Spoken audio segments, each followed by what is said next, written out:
Hi, I'm Rodol, the creator of Rival Rebels.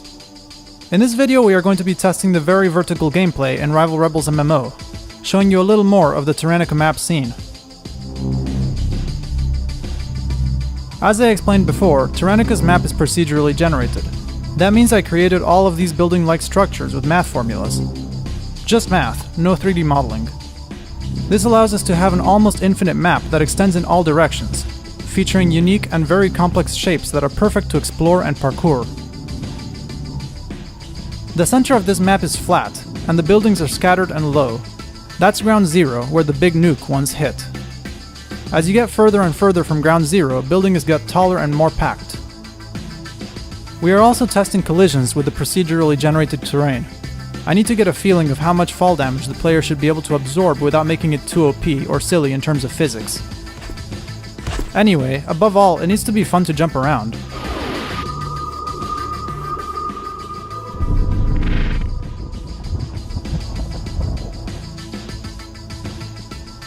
Here you are going to be able to set up camp and build bases to defend against alien mobs and other faction players, or you can attack bases and mobs to loot them.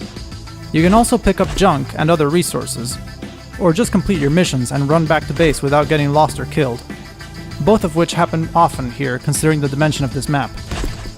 If you die, you will end up in the Skyclone room, the scene I showed you guys last week. The Skyclone is where you get resurrected, or cloned back from your saved copy. In the process, you can customize your new appearance if you want. This layout is also very good for sniping and aerial battles.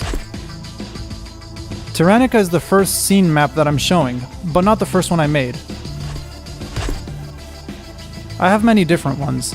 I'm actually reserving the first one I created to show it in the first cutscene video episode, which I am already producing. That's how I'm planning to present the story behind all of these maps, the lore of the game, how you got here, and what happened before your arrival. This map has an important role in the lore of the game. Tyranika was a huge city that got nuked in retaliation for reasons.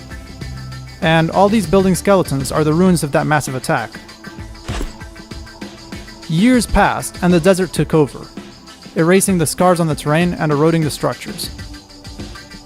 Reconstruction never took place because war continued and most of the atmosphere of the planetoid was lost in the attack, making it a very harsh place that only serves as a strategic position that different parties use as a battleground. Well, that's it for now. I hope you liked it. I'm very excited because I'm getting closer. Thanks for all the likes, comments, subs, and love. See you next time. Goodbye, Rodol out.